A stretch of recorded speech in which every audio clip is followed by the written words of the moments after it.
Yes, what's going on, people? Raps on TV. You're probably thinking, boy, no Tuesday edition, no Tuesday show. I'm not gonna lie, I got caught up half term. Half term was a madness. Time kept me slipping, and yeah, I looked at the time. I was like, damn, show time, but properly wasn't ready. But back on it today. Decent agenda here with a man like Sam as always. What's going on, big man? Not much, man. We're here talking boxing, talking everything that's going crazy. You know, we've got a few things to talk about. Fury Wilder 3, Devin Haney's performance. Obviously, a lot of the Matchroom boys being out in Vegas. Yeah. Just a lot to talk about and a lot to really get into. But yeah, looking forward to talking about a couple of things and hearing people's opinions, man. But make sure you like, share, subscribe the thing. I know it's always Koji saying it, but now let me switch it up a little. That's it, man. It's all hands on deck, man. So yeah, man. Busy week last week in terms of UK fights. So the US and the US. So I'm not talking about UK, US. Obviously, we had a DAZN and there was a PBC card. So Haney got that win. Up against Linares, interesting fight. Definitely looking forward to talking more about that. And then Donaire done a fantastic feat, another world title for him. And I think he got that in, it's fair to say, devastating fashion. I mean, Wiley was going into this fight as somebody that was kind of respected, especially after that win over Rashid Warren. So this was always going to be a good fight. Yeah, I think it purely delivered. But I think it's best to start on the Haney fight. And I know this week has been funny. He's been getting a lot of criticism. It's weird to say. I can't hate on it. Like I can't get angry and say, oh, why are people over criticizing? Because I think, let's be fair, once he was rocked by Linares, he never really recovered. And that's a problem because, you know, if we're all boxing fans or guys that watch the sport, we're looking at the Tank Davis of this world. We're looking at the Teofimo Lopez of this world and think those guys are brutal punchers, you know, especially Teofimo Lopez. He's proven it at 135 pounds. So, yeah, I saw that and it was like, it was not a good look for him. I thought the scorecards were a bit funny, but arguably, you know, you can see why they were kind of close. I was impressed with him early doors, though. I thought Haney came out and he was dominant with the jab. I think he was going to the body. And Linares really struggled, in my opinion, to adjust to that. I mean, what was your thoughts, bro? Yeah, definitely. I couldn't agree with you.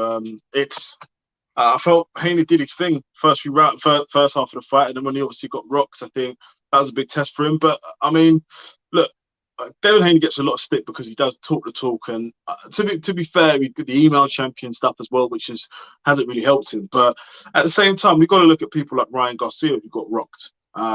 You know, they were rocked by Luke Campbell. Yes, he did recover, but you know, Devin Haney when he was when he got taken aback by Linares, I still think the fight was already concluded. I just think he was a bit sloppy from my perspective. I think he'll learn from that and regroup, and I think he has got what it takes to be at that level and mix it. Look, I wouldn't say convincingly, but he gave a very, very solid performance. Yeah, and I think, to be fair, that's a, you know, in terms of a way to summarize, you've got to say, yeah, you know, he was not like dominant. He wasn't ultra convincing, but I think he was solid. I think we've got to look at it as well as a 22-year-old fighter coming on the scenes. Linares was sort of the biggest test for him, clearly. And, you know, we're going to say he passed. I think it was just about the wobbling. Now, if that happened earlier in the fight, you know, if that happened in the first 2 or 3 rounds and then he still put on a dominant performance to the rest, I think probably he will get more props because then, you know, people would be like, yeah, he was able to fight on. I just think, you know, there were times where he was just clinching and he was clearly out of it. You look at Linares as well.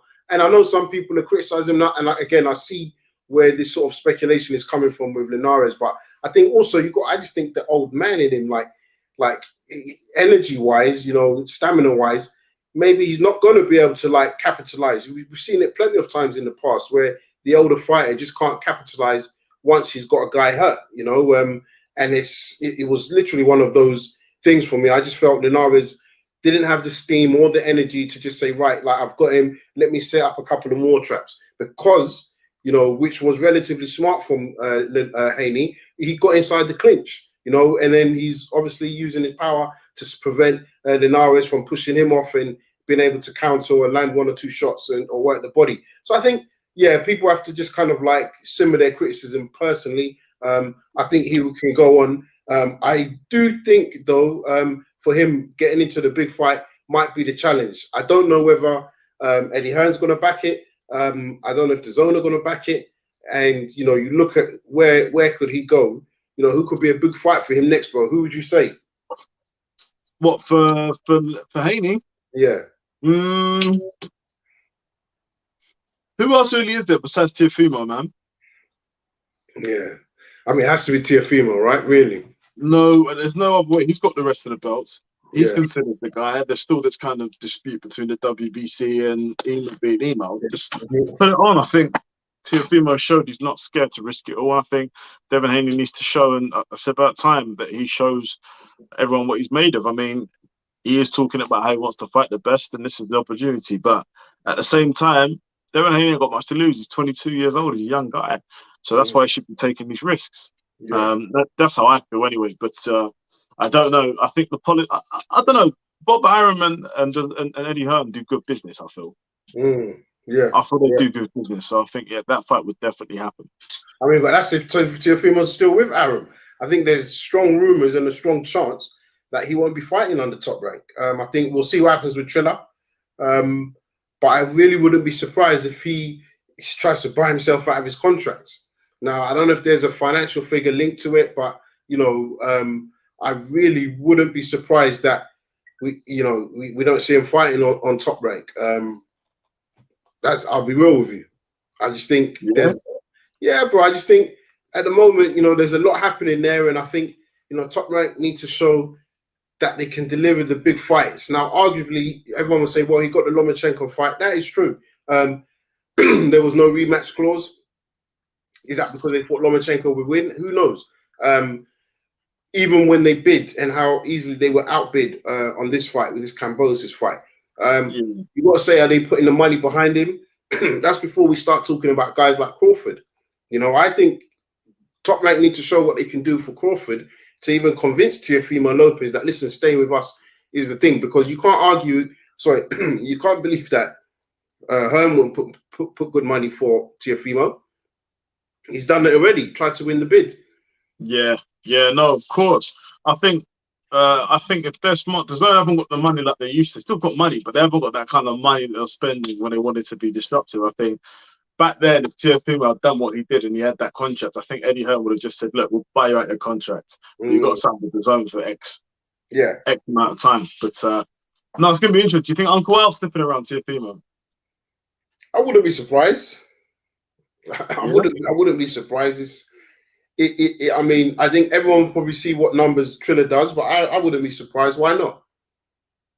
True. But you know, with all these private places, they're not TV, but they're not on actual TV anymore, so they can actually manipulate their numbers. They're not able to really say the numbers how they say it.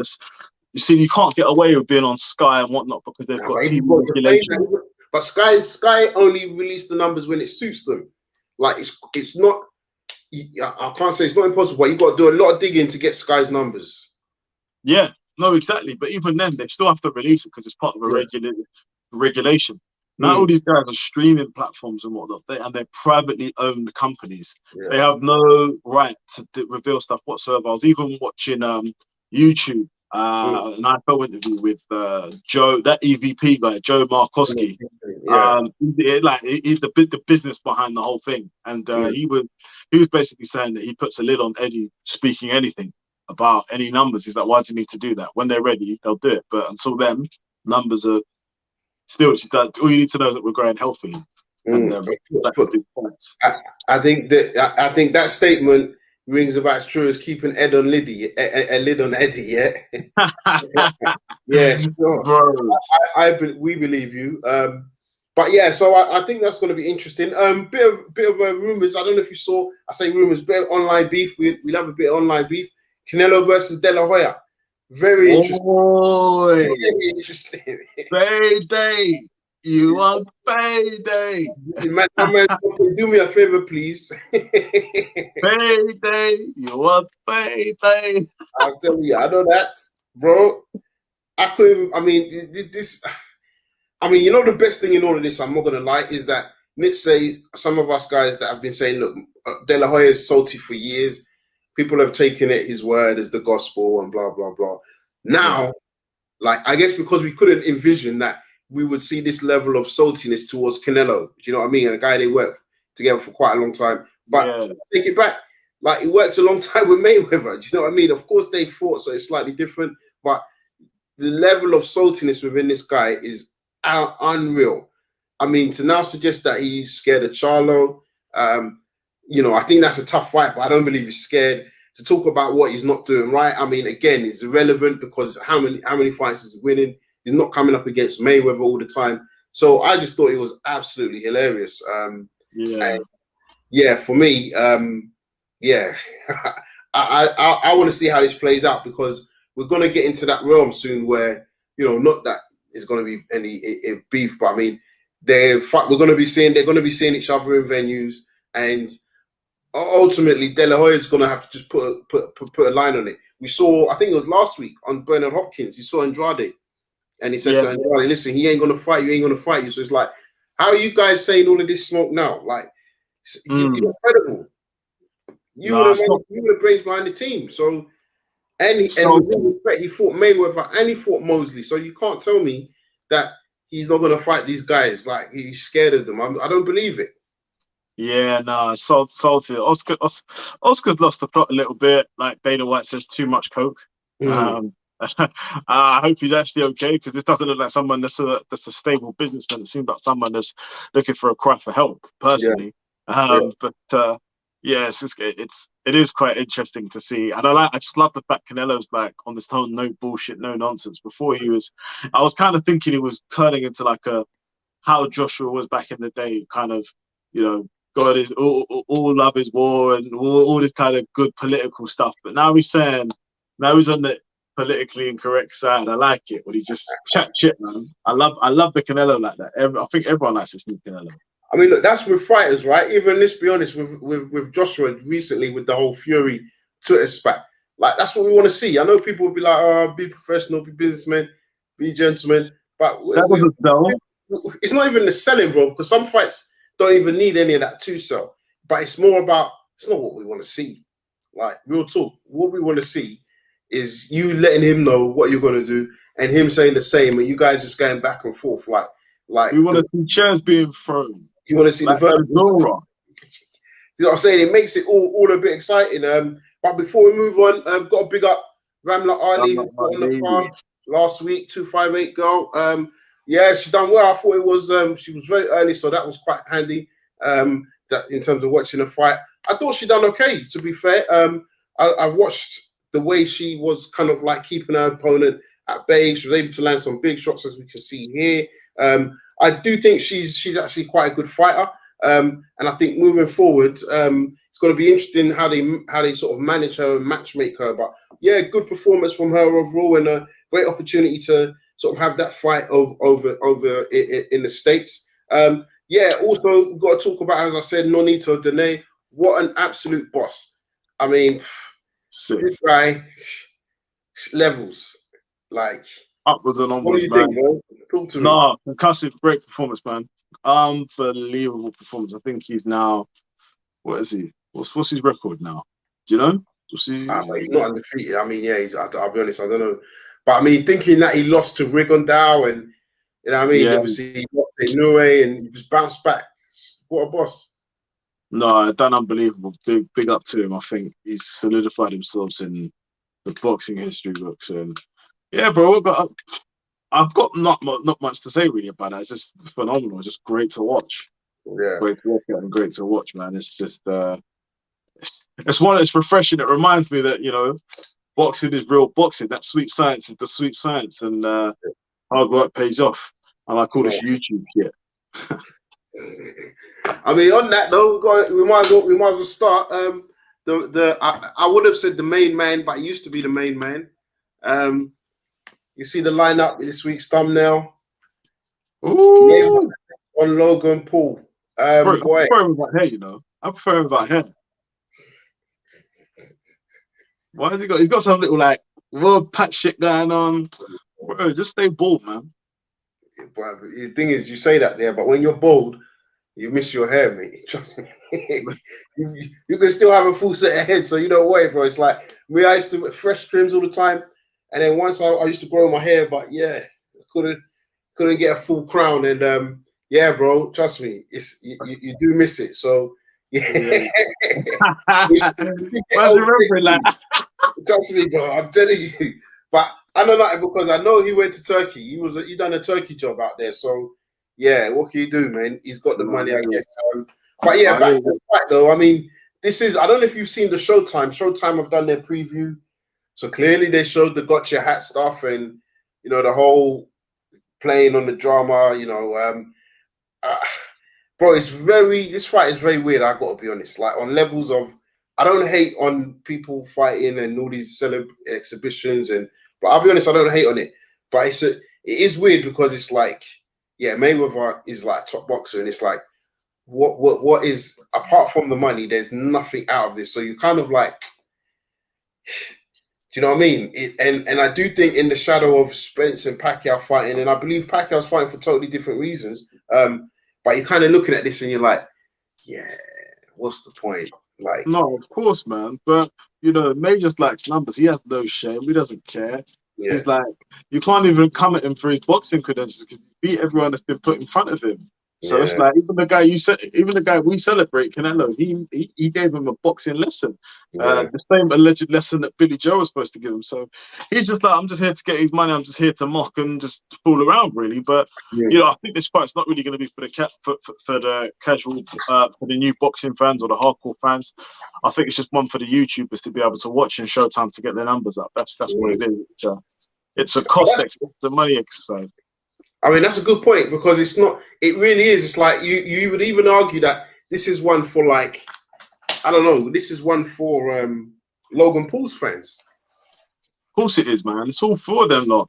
It's all for them lot to just kind of. And the only hope we can hope for as boxing fans is that these guys from that market think, okay, this is a bit of a muck about. Like, let me actually invest and watch a lot of fighters. Let me subscribe to the zones. Let me watch all of this kind of stuff. And that's the thing, man. But it's like, bro, you can never measure that, though, bro. It's hard to. I get what you're saying, but all this thing, Eddie Hearn used to say, oh yeah, hopefully they'll tune in. You can never track it. You can never measure that. So it's like saying it. It's just words, man. Big up, Mr. Pike Pacer in the building. Said Floyd's still the man. Big paydays against YouTube stars, and that's it.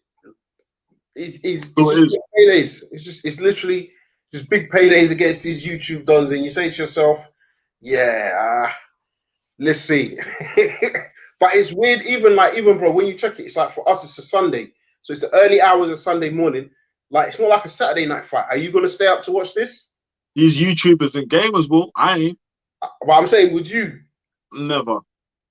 Unless, actually, yeah. No. I was going to tell you we're doing a watch along live, bro. Because would you want to do a watch along for that?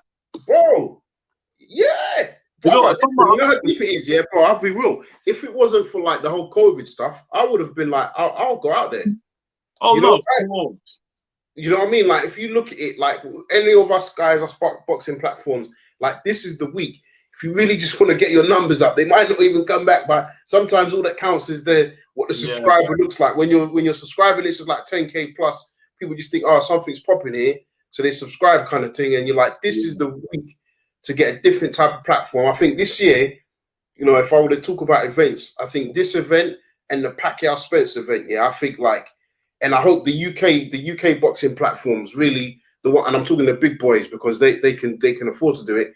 They should be out there. If they're not out there, I think they're doing themselves some huge justice because no matter what, the premium fights when you're talking about sports content are always in the States, in my opinion. And this is one of them. True. No, I completely agree. I think the States is where boxing's at, unfortunately, man. I think we went from seeing a good age of fights always been in the UK and whatnot with Joshua, and now we're just seeing the UK slowly just starting to shrink and shrink and shrink. Not in terms of talent, but in terms of actual production and fights that you're thinking, what a fight. The last great UK fight I saw was probably Joe Joyce Dubois. Great. Nah, man, come on, man. You go further back than that, man. Really? Yeah, bro. Who? But for me, I think because great isn't just like you got to talk about like the occasion, in my opinion. Like I'm Okay, not saying that's Mayweather Klitschko was Joshua great. then. That's Yeah, Klitschko Joshua Joshua. Klitschko. Yeah. That's Joshua Klitschko. After that, nada. Sorry. Come on, there's not really been a huge event. You maybe, I know you might people be like, maybe when Lomachenko fought Luke Campbell because of Lomachenko's name, maybe, but it wasn't like built up like ahead of the fight. People were like dominating. I mean, it was funny. I saw that recently. I saw that Lucozade advert for that they made for Joshua, and you think back how that was a big thing for them. You know, launching that in the week. So yes, I definitely think from a fight perspective. Yeah, look, this is not going to be great, but I think attraction-wise, content-wise, this is going to be big. So yeah, let's see what people how they tune in. But speaking of Dubois, he's taking on Bogdan Dinu this week. Triple D. Yeah. What do you think? I mean, he's now working with Shane McGuigan. Obviously coming back after that loss, split with Paul, whatever his name is, then went to Mark Tibbs. Now he's with Shane McGuigan. Thoughts on that? I think that's a great move. He knows a lot of the guys there from GB, Anthony Fowler, Lawrence Sicoli. He knows those guys well. I think he's fact that he's seen these guys grow under Shane McGuigan gives him a good peace of mind that he knows he's in the right place. I just feel that Shane McGuigan adds a lot to people's game. Like he makes all his fighters are fluid. Like look what he did. Rigid Okoli is now fluent Okoli and just fluent in the fight with the knockouts. Like Anthony Fowler used to really stick with his shots, and now he's just able to throw and move around really well. And that was a great improvement he added to his game from Dave Caldwell.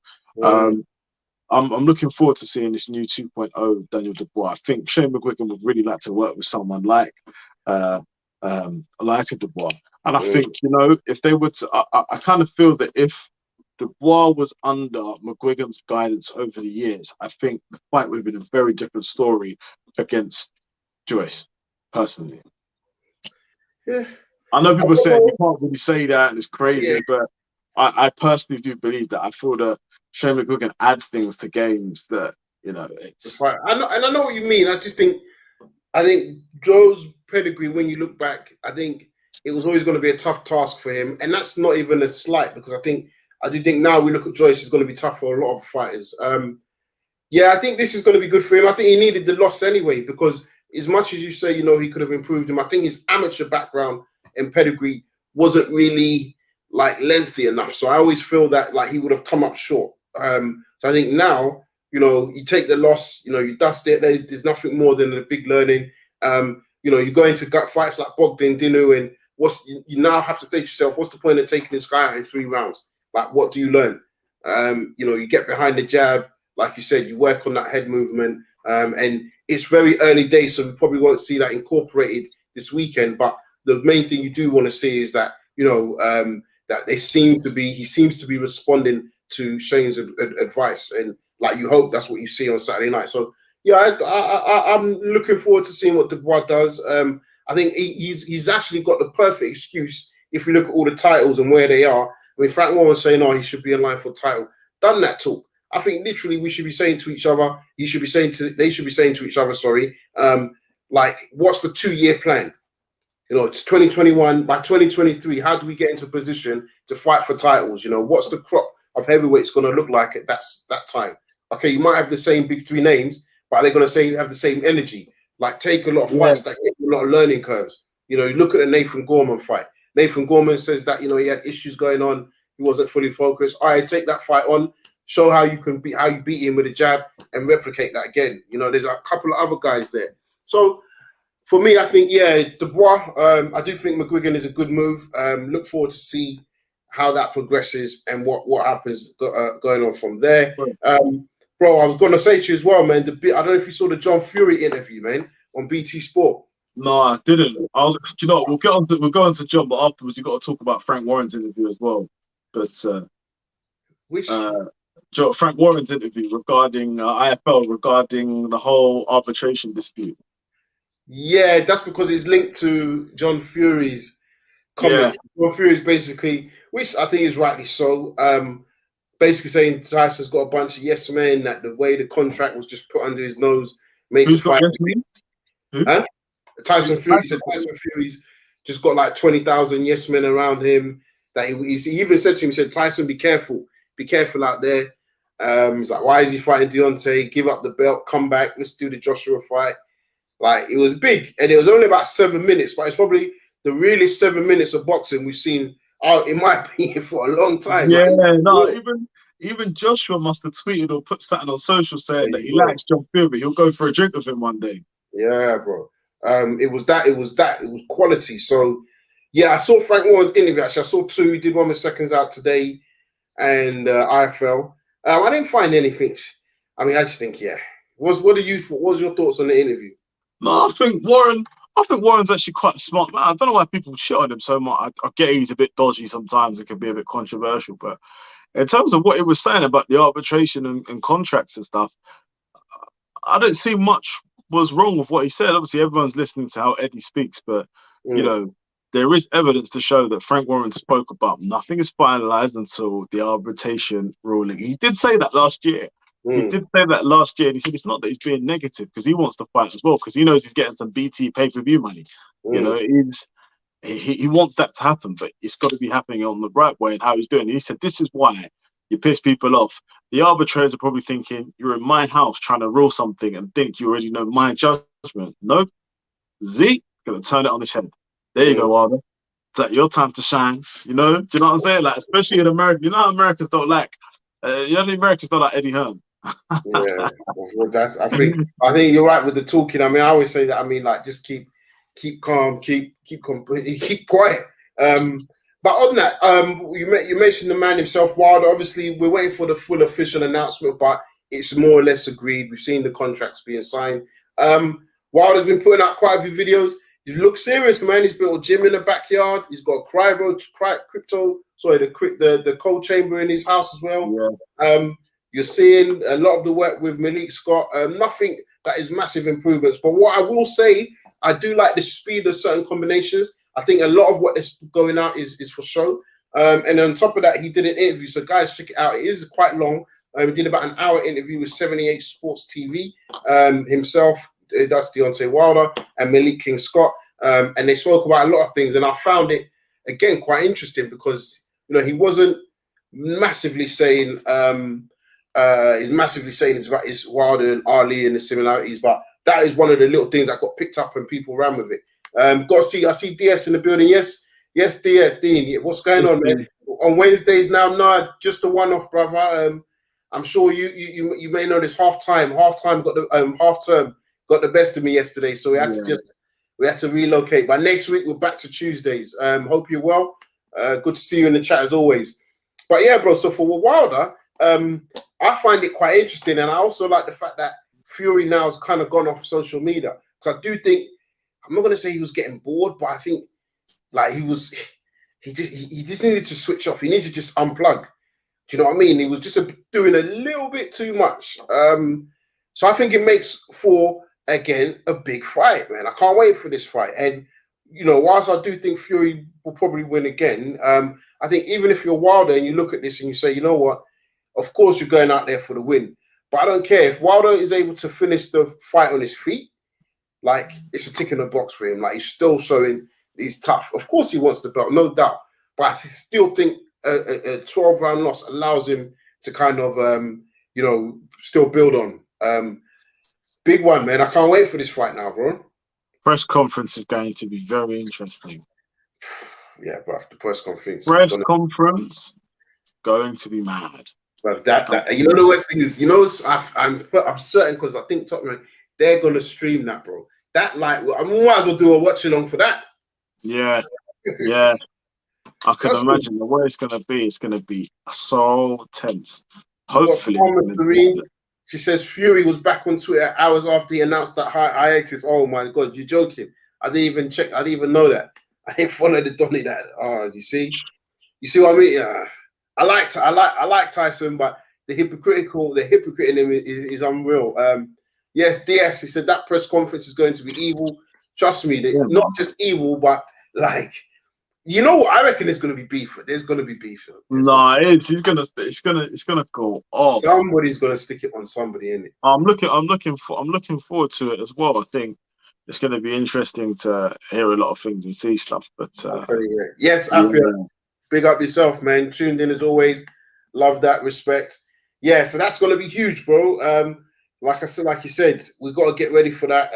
But yeah, guys, it was what else is on your mind, bro? What else you want to say? To be honest, it's been quite a yeah, no, I completely agree. I completely if that happened, do you know I've always wanted to see Joshua Wilder over Joshua Fury, but you know, since Wilder went off radar, like I wanted to see Fury and Joshua fight out more. But either one of those two I'll be happy with. But I just like the whole Deontay Wilder, Anthony Joshua build up was huge. But no, I just basically said Joshua's opponents. It'll be interesting to see who Joshua going to fight next. So are you thinking it's not going to be Usyk? If it is Usyk, great. If it is Usyk, phenomenal. We've got that out of the way. It has to be Usyk. I'm just gonna quickly read out the comments. DS is saying he's sick. I'm sick of Fury's nonsense. I want Wilder to clot him. Yeah, boy, it's a big if though. But I hear you. Yes, big up D. But to your point, bro. For me, bro, I'm gonna be real with you. Yeah, like he's got to just fight Usyk. Like you said, get it out of the way. I know there was a little bit of talk of Dillian White, and it got me thinking. I was like, could they? But what's the point? Yeah. Like on the level, like what's the point? I think fight Usyk. I think he's, maybe not necessarily the better technical fighter, but I think he's got enough in his locker to beat Usyk. I don't think Usyk should give him massive problems. I think it will be tight, be tough because you're talking about, the smaller guy, he's probably lighter on his feet, great technical skill. But I just think, if you've got enough gas in the tank, you've got to be walking him down for the first 4 rounds. Just making him work, relentless, make Usyk work. And for me, Usyk, as much as he's a slick fighter, his defense is not like you can't. It's not like he has a defense you can't get through. You can. So I think Joshua can knock him out. Of course, Joshua can knock him out, bro. I think Joshua doesn't make it easy for him, but it's going to be a similar kind of like Povetkin fight. I think he has him. Yeah, I think he has his number. Yeah, I think it will be entertaining for a while, but yeah, I don't know. I just think with Usyk, we always kind of like, which is fair. We talk about the skill set of the man. We say that he's got the ability. We know that he's got great ring IQ and movement. But I just think Joshua, for me, is like the faster fighter, the stronger fighter, the bigger fighter, and this is heavyweights. And it's yes, some cruiserweights do come up, and of course he was undisputed. But for me, I just think Joshua. Nah, I don't see the point. Yeah, yes, Daniel was saying Joshua Usyk would be a good fight. Agree. I don't know who you see as winning in that, Daniel, but yeah, for me, I think that's a Joshua win. All day, to be fair. Yeah, so no. Other than that, bro, it was a quick one. Obviously, we had to do this on a Wednesday, so just wanted to get some content out there. So any questions from anyone in the chat, please hit us up. We've got DS who is comment. I agree. AJ needs to fight Usyk. Hopefully clear that hurdle and it makes the Fury or Wilder fight even bigger. Yeah, and I think on that point, I think for both guys, I think, even though we were so disappointed because we were so fixated that yes, the fight's happening, but I think with both of these step aside fights, if you like, or these gap fights, I think it makes Joshua Fury, which I still think will happen, bigger. Yeah, it makes it a much bigger fight. I think the interesting thing as well is that if Fury does win, how he wins, because in a weird way, Fury. I think Wilder out again. He won't. I think it was a one-off thing. Wow. Yeah. I've said it here. One-off thing. So what are you saying? Wilder wins or he wins but on points? I want to put my neck out on the line. I don't know if Wilder wins, but Wilder dropped Fury a few times. Well, I mean, if he drops him twice, then yeah. I mean, well, you was there in Vegas, man, watching it. You saw the madness. Imagine if that was the other way. Yeah, bro. I mean, but I got to give Fury his props. For me, Fury, the way when I saw him that fight, I look at him as, I'll be honest, bro, I look at him as a bit of a different animal now, because we always know that he can box. He can get on his bike if you like, keep you at the end of his jab, prevent you from really catching him with a counter. But the way he just moved forward to Wilder, like, yeah, I think that makes him a bit of a beast. I'll be real, bro. So, yeah, he is a massive threat. I'm not saying that he's not a threat. Bro, if he does that again, like Joshua and the team will have to really think about, not saying they won't take the fight, I think they will, but they really have to get their tactics right, because yeah, he's still the bigger man. Do you see what I'm saying? So yeah, yes, yeah, man, of course. It was chest, yeah, man. You know, you got to, man. And Daniel Apple says Joshua will stop Usyk. Joshua's skill set, I feel, is underrated. I agree. I agree.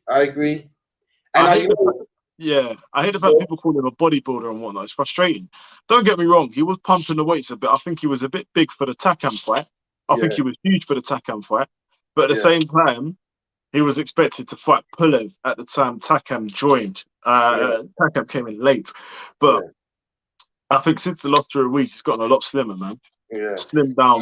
He looked massive, but I know what you mean. And funny you mentioned that name Ruiz, man. 2 years, bro. 2 years. The other day was 2 years since that fight, man. I still think back. For those of you that are new to the channel, go back. You'll see some of my behind-the-scenes footage from that fight, from that weekend. You see your boy, yeah, man. Definitely go and check it out. Even when I look back, I think what a moment, man. And I think I saw some. I think it was Rob Tebbett on Boxing Social. He said on Twitter, like the atmosphere was electric, and I can't lie, it was. And there's bare faces, and it just literally felt like it was like a homecoming party for Joshua. Like, so the energy from the bell, from the ring walk or whatever, the build up to that, the Sweet Caroline, like that Americans experiencing that with a true UK star, like, bro, the energy was nuts. And then, boy, we all know what happened. And of course he bounced back from it, so we respect him 100% for that. But yeah, if you go back to that night, you're still like, whoa, mad. So like I said, guys, if you're new to the channel, please go back and check the past video. You'll see some behind the scenes for myself in Andy Ruiz in his changing room when the belts were delivered, with Eddie Hearn coming in the day of the weigh-in. Him, Manny Rubles. Got to big up my guy Sam Watson as always, Uncle Sam. Everybody. What's his name? What's Uncle Sam saying? Uncle Sam saying? They're good, bro. I mean, look, they're busy now, so like they're feeling active. Last weekend they had a show. The Donaire Udubali was a PBC card. You got Tank Davis coming up. We've got the Charlo brothers coming up, and obviously they announced they got Wilder Fury, and then they got Spence Garcia. So he's busy, man. He's enjoying life, bro. He's got that role. So, but yeah, no, definitely it was 2 years ago till today, and it's good to see how far he's come and how much he's learning.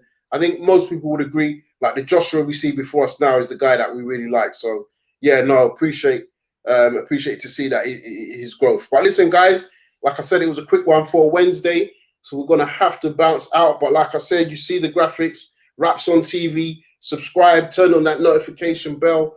We really want to get more subscribers. Big up the guys in the chat. Much appreciated, guys like Dean, Daniel. I see a couple of newbies in there. Karma Shireen. Big up Mister as well. So yeah, guys, listen, appreciate the support as always. And we're gonna bounce. Peace. Peace.